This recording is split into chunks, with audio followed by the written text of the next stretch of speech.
بسم اللہ الرحمن الرحیم، اللہم صلی اللہ محمد و علی محمد۔ میں ہوں آپ کا ہوسٹ عامر عباس۔ آج کے میرے ٹاپک کا عنوان ہے اخلاص۔ اللہ تعالیٰ قرآن مجید میں فرماتا ہے کہ لہٰذا تم اللہ کی بندگی کرو، دین کو اسی کے لیے خالص کرتے ہوئے۔ تو اس کے ضمن میں مولا امیر المومنین فرماتے ہیں کہ اپنے عمل میں اخلاص پیدا کرو، اور اخلاص کے ساتھ کیا جانے والا عمل کم بھی ہو تو اللہ کے نزدیک میں وہ بہت بڑا عمل بن جاتا ہے۔ بظاہراً تو یہ لفظ بہت چھوٹا ہے کہ اخلاص، خالص ہونا، لیکن اس کے اندر بہت سے لوازمات اور بہت کچھ اس کے اندر پایا جاتا ہے۔ اسلام کا تعلق بھی اخلاق کے ساتھ ہے۔ اللہ تعالیٰ کسی کی قد کو نہیں دیکھتا، کسی کی دولت کو نہیں دیکھتا، بلکہ اللہ تعالیٰ کی نگاہ میں اس شخص کی ویلیو ہوتی ہے جس کا خلوص مخلص ہوتا ہے، جس کا خلوص مخلص ہوتا ہے۔ میں ایک واقعہ آپ کے سامنے رکھنا چاہتا ہوں۔ غار میں 3 افراد، بنی اسرائیل کے زمانے کا یہ واقعہ ہے کہ 3 افراد سفر کر رہے تھے، وہ دوست بھی تھے اور جنگل کا راستہ تھا۔ اچانک موسم خراب ہوا۔ یہ آرام سے آپ نے واقعہ سننا ہے، اور واقعہ سننے کے بعد پھر آپ نے دل میں یہ فیصلہ کرنا ہے کہ آپ اپنی زندگی میں کیا کیا اچھے عمل کرتے ہیں، اور وہ اعمال جن کے اندر آپ نے اخلاص کو ڈالا ہوا ہے، آپ نے مخلص پن کو ڈالا ہوا ہے، جس کی وہ عمل جو آپ مخلوص ہو کر کرتے ہیں، نیک نیت سے کرتے ہیں، جن کے اندر وہ عمل تو آپ کر رہے ہوتے ہیں لیکن ان کے اندر اس عمل کے اندر کوئی ملاوٹ نہیں ہوتی، وہ آپ کسی کو دکھاوے کے لیے نہیں کرتے بلکہ آپ خالص اللہ کی رضا کے لیے کرتے ہیں۔ بنی اسرائیل کے زمانے کی بات ہے۔ بنی اسرائیل کے 3 افراد تھے، وہ سفر کر رہے تھے۔ تو سفر کرتے کرتے راستے میں سفر بھی جنگل کا تھا، پہاڑوں کا سفر تھا۔ تو جب وہ سفر کر رہے تھے تو اچانک جو ہے نا وہاں پہ ایک موسلادھار بارش شروع ہو گئی۔ جب بارش بہت زیادہ ہوئی تو انہوں نے ایک گھر کو دیکھا تو وہ گھر کے اندر داخل ہو گئے۔ جب وہ گھر کے اندر داخل ہوتے ہیں تو وہ انٹر ہو جاتے ہیں، تو اس وقت جو ہے نا اللہ کے حکم سے جو ہے نا گھر کا دروازہ بند ہو جاتا ہے، یعنی کہ آگے پتھر آ جاتا ہے۔ اب وہ تینوں پریشان ہو جاتے ہیں کہ بظاہراً تو دن ہے لیکن رات جو ہے نا وہ گھر کے اندر اتنی تاریکی چھا گئی کہ رات کا سامان نظر آنے لگا۔ اب تینوں نے فیصلہ کیا کہ ہم اللہ کو یاد کرتے ہیں، ذکر الہی کرتے ہیں، اور اپنے جو نیک عمل ہیں نا ان کو یاد کر کے ان نیک عمل کے واسطہ دیتے ہیں جن کی وجہ سے ہو سکتا ہے اللہ ہم پہ مہربانی کر دے، اللہ ہم پہ رحم و کرم کر دے، اور اللہ کے رحم کی وجہ سے یہ پتھر کا جو ہے نا منہ کھل جائے اور یہ پتھر ہٹ جائے، گھر سے ہم باہر نکل جائے اور اپنا سفر جو ہے نا وہ شروع کر سکے۔ پہلا بندہ یہ کہتا ہے کہ میں، یا اللہ آپ جانتے ہیں اور میری نیت کو بھی جانتے ہیں کہ میرے ایک چچا کی بیٹی تھی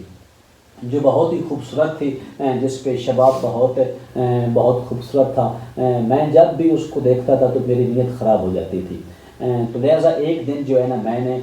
اس کا پکڑ لیا، موقع کی تلاش میں تھا، تو ایک دن مجھے موقع ملا تو میں نے اس کو پکڑ لیا اور اس کے ساتھ جو ہے نا وہ اپنا وقت جو ہے نا وہ کام کرنا چاہتا تھا جس کو میں بار بار سوچتا رہتا تھا، یعنی کہ اپنی ہوس کو پورا کرنا چاہتا تھا۔ تو اس کے بعد جب میں یہ کام کرنے لگا تو جب میں نے اپنے چچا کی بیٹی کو پکڑا اور پکڑ کر ابھی میں نیت ہی کر رہا تھا تو وہ کہتی ہے کہ آپ کو اللہ کا واسطہ، آپ مجھے اللہ کی رضا کی خاطر چھوڑ دیں، میں یہ کام زیب نہیں دیتی، نہ آپ یہ کام زیب دیتے ہیں، مجھے اللہ کی رضا پہ مجھے معاف کر دیں اور میری زندگی خراب نہ کریں۔ جب یہ بات اس لڑکی نے کہی تو فوراً میں نے اس لڑکی کو معاف کر دیا، فوراً میں نے اس لڑکی کو چھوڑ دیا اور وہ عمل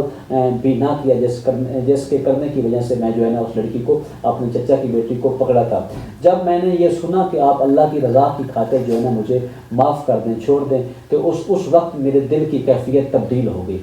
مجھے آپ کا خوف آنے لگا۔ تو اگر یہ عمل آپ کی بارگاہ میں بہت پسند ہے تو میرے اللہ اس عمل کے صدقے جو ہے نا ہم پہ جو آج مصیبت پڑی ہے، ہماری گھر کا جو دروازہ منہ بند ہو گیا اس کو کھول دیں۔ جب میں نے یہ دعا کو ختم کیا، کتاب والا لکھتا ہے کہ جب یہ دعا ختم ہوئی تھوڑا سا جو ہے نا وہ پتھر سرکا اور باہر کی روشنی اس تاریکی گھر کے اندر داخل ہوئی۔ اب وہ کیا کہتا ہے کہ تیسرا شخص یہ کہتا ہے کہ آپ جانتے ہیں کہ میرے والدین بوڑھے ہیں اور میں اپنے والدین کی خدمت کرتا ہوں۔ ایک رات ایسا ہوا کہ میرے والدین سو گئے اور میں نے خدمت کرنا چاہتا تھا، ان کو کھانا دینا چاہتا تھا، لیکن وہ ایسی گہری نیند میں سوئے کہ میں نے ان کو جگانا پسند نہیں کیا، اور میں نے یہ عمل کیا کہ آج اللہ کی رضا کی خاطر جو ہے نا میں ان کو جگانا نہیں چاہتا، بلکہ ان کے سامنے کھڑے ہو کر ان کی خدمت کرنا چاہتا ہوں، اور ان کا کھانا پکڑ کر میں کھڑا رہا، لیکن وہ جاگے نہیں۔ جب ان کی مکمل نیند پوری ہو گئی تو اس وقت وہ جاگے، انہوں نے دیکھا کہ میں ان کا کھانا لے کر کھڑا ہوا تھا، تو میرے والدین مجھ پہ بہت خوش ہوئے اور کہا کہ یہ عمل جو آپ نے کیا ہے یہ اللہ کی رضا کے لیے کیا ہے، لہذا اس کا اجر جو ہے نا وہ آپ کو اللہ عطا فرمائے گا۔ جب یہ کام مکمل ہوا تو یہ دعا مکمل ہوئی، یہ واقعہ مکمل ہوا، اس وقت وہ انسان کہتا ہے یا اللہ جو میں اپنے والدین کی خدمت کیا کرتا تھا اور پوری رات میں اپنے والدین کے لیے کھانا لے کر اپنے ہاتھوں پہ کھڑا تھا، تو اگر یہ عمل آپ کو پسند ہے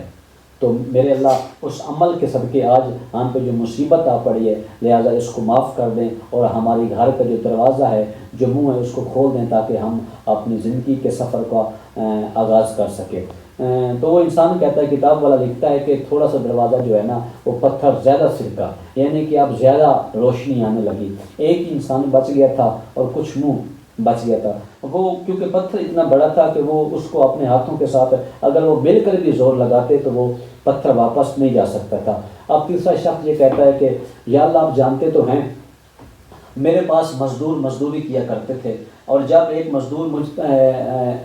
میرے ساتھ کام کیا کرتا تھا، میرے ساتھ مزدوری کیا کرتا تھا، تو میں ابھی اس کا پسینہ خشک نہیں ہوتا تھا، ابھی وہ میری مزدوری کر کے واپس پلٹ ہی رہا ہوتا تھا، تو میں اس کو جو ہے نا وہ مزدوری دے دیتا تھا۔ یہ عمل مجھے بہت ہی سکون دیتا تھا اور مجھے بہت ہی پسند تھا۔ ایک دن ایسا ہوا کہ وہی مزدور میرے کام کر کے واپس پلٹ رہا تھا، تو اس نے مجھ سے زیادہ جو ہے نا مزدوری کی ڈیمانڈ کی اور مجھ سے زیادہ مزدوری مانگی، لہٰذا میں نے اس کو اس زیادہ مزدوری دینے سے انکار کر دیا۔ اس وقت وہ مزدور واپس چلا گیا، لیکن میں نے ایک عمل کرنا شروع کر دیا۔ وہ عمل کیا تھا؟ یہ عمل سننا اور میرے حق میں دعا کرنا، یہ کمال کا عمل میں بتانے لگا ہوں جو وہ شخص بتا رہا ہے، یعنی کہ اس کی نیت کیسی تھی۔ اس نے یہ سارا کام جو کیا تھا وہ خلوص الہی کے لیے کیا تھا، خالص اللہ تعالیٰ کی رضا کے لیے کیا تھا۔ وہ شخص کہتا ہے کہ جب وہ مزدور مجھ سے ناراض ہو کر واپس چلا گیا تو پھر میں نے کیا کیا، میں نے جو اس کی مزدوری بنتی تھی میں نے اس سے ایک بکری کو خریدا، ایک بھیڑ اور ایک بکری کو خریدا۔ جب میں نے اس کی بھیڑ اور بکری کو خریدا تو یہ میں نے جو خریدی تھی میں نے اس کے نام پہ خرید تھی۔ جب میں نے خریدی اور میں نے اس کو رکھنا شروع کر دیا، رکھتا رہا، پھر اللہ کے فضل و کرم کے ساتھ جو ہے نا وہ بھیڑ بکری جو ہے نا وہ ایک ریوڑ کا شکل اختیار کر کے کچھ سالوں کے بعد وہ مزدور واپس پلٹا اور وہ کہنے لگا کہ میری مزدوری آپ کے پاس بنتی تھی لہٰذا وہ مجھے مزدوری واپس کر دیں۔ تو وہ کہنے لگا کچھ لمحات تو وہ میرے چہرے کو دیکھتا رہا اور مسکراتا رہا، لیکن تھوڑی دیر کے بعد وہ شخص کہتا وہ سامنے آپ کی مزدوری ہے۔ میں حیران ہو گیا۔ مزدور کہتا ہے کہ میں حیران ہوا کہ اتنی بڑی مزدوری تو میری بنتی نہیں ہے، یہ اتنا بڑا ریوڑ کی طرف اشارہ کر رہا ہے۔ تو وہ کہنے لگا، مالک کہنے لگا کہ جو آپ نے اس وقت مزدوری نہیں لی تھی تو میں نے اس مزدوری کے ساتھ ایک بکری کو خریدا تھا، ایک بھیڑ کو خریدا تھا، تو اس کی وجہ سے یہ تمام جانور پیدا ہوتے رہے، اور یہ ریوڑ میں نے آپ کے نام پہ ہی بنا رکھا تھا، آپ کے نام پہ ہی بنا رکھا تھا، اور میں آج آپ کو واپس کرتا ہوں، لہٰذا یہ مزدوری ساری ریوڑ آپ کو ہدیہ کرتا ہوں، آپ کے سامنے پیش کرتا ہوں، اور یہ عمل میں نے اللہ آپ کی رضا کے لیے کیا تھا۔ اب دعا وہ مانگ رہا ہے، یا اللہ یہ جو ریوڑ میں نے بنا کے مزدور کے دیا تھا، یہ سارا عمل جو میں نے کیا تھا اس میں آپ کی رضا شامل تھی، آپ کو خوش کرنے کے لیے یہ میں نے عمل کیا تھا، لہٰذا اگر میرے اللہ آپ کو یہ عمل میرا پسند ہے تو مہربانی فرما کر رحمان و رحیم ہونے کی حیثیت سے ہم پہ جو مصیبت آ پڑی ہے اس کو ہٹا دیں اور معاف کر دیں، ہمارے گناہوں کو معاف کر دیں، اور اس گھر کا جو منہ ہے اس کو اوپن کر دیں، کھول دیں۔ تو جب یہ دعا ابھی ختم ہی ہوئی تھی تو اس وقت پورے کا پورا جو پتھر ہے نا وہ ہٹ گیا اور بارش بھی تھم چکی تھی۔ پھر ان 3 افراد نے جو بنی اسرائیل سے تعلق رکھتے تھے وہ اپنے سفر کا آغاز کرنے لگ گئے۔ تو اس پورے واقعے کے سنانے کا مقصد یہ تھا کہ آج کے دور میں لوگوں کی خدمت بھی کرتے ہیں، ہیلپ بھی کرتے ہیں، کسی کے گھر میں راشن پہنچا رہے ہوتے ہیں، کسی کو سڑک پار کروا رہے ہوتے ہیں، کسی کے گھر میں کا خیال رکھ رہے ہوتے ہیں، کسی کی عزت کا خیال رکھ رہے ہوتے ہیں، لیکن ان کے مائنڈ کے اندر، ان کے دل کے اندر، ان کے دماغ کے اندر بس ایک بات چل رہی ہوتی ہے، وہ یہ چل رہی ہوتی ہے کہ مالک کے سامنے، اس کے سامنے، میرے کزن کے سامنے، رشتہ داروں کے سامنے میری بات بن جائے، میری ویلیو بڑھ جائے۔ یہ بات بھی کسی حد تک ٹھیک ہے، لیکن حقیقت یہ ہے کہ آپ جو بھی کام کریں، چاہے وہ مخلوق خدا کے لیے کریں، چاہے وہ اللہ تعالیٰ کی عبادت کریں، چاہے وہ کوئی بھی کام کریں، لیکن برائی نہ ہو، اس میں نیکیاں ہوں، اس کے اندر نیکی شامل ہو، تو برائے مہربانی کر کے میں آپ سے اپیل کرتا ہوں کہ آپ جو ہے نا وہ ہر کام رضا الہی کے لیے کریں، تاکہ جو بھی آپ کام کریں گے رضا الہی کا، تو یقیناً یہ ہو ہی نہیں سکتا کہ وہ اللہ آپ کا وہ اللہ جو رحمان الرحیم ہے، جو حی یا قیوم ہے، جو ستار العیوب ہے، جو مالک الملک ہے، وہ آپ کے اس عمل کو پسند نہ کرے، اور اس عمل کے بدلے میں اس جہاں میں بھی آپ کو اجر عطا فرمائے گا، اور آنے والے جہاں میں بھی اجر عطا فرمائے گا۔ لہٰذا دکھاوے کو چھوڑیے، دکھاوا کوئی بڑی بات نہیں ہے یار، دکھاوا کتنا اپنے آپ کو دکھا لو گے، دکھاوے سے کچھ نہیں بنتا، دکھاوا نیگیٹو ہے، دکھاوا ایک منفی چیز ہے۔ پلیز آپ اس منفی چیز سے نکلیں اور ہر کام خلوص الہی کے لیے کریں، تاکہ اللہ بھی آپ پہ راضی ہو اور مخلوق خدا بھی آپ کے لیے دعا کرتے رہیں۔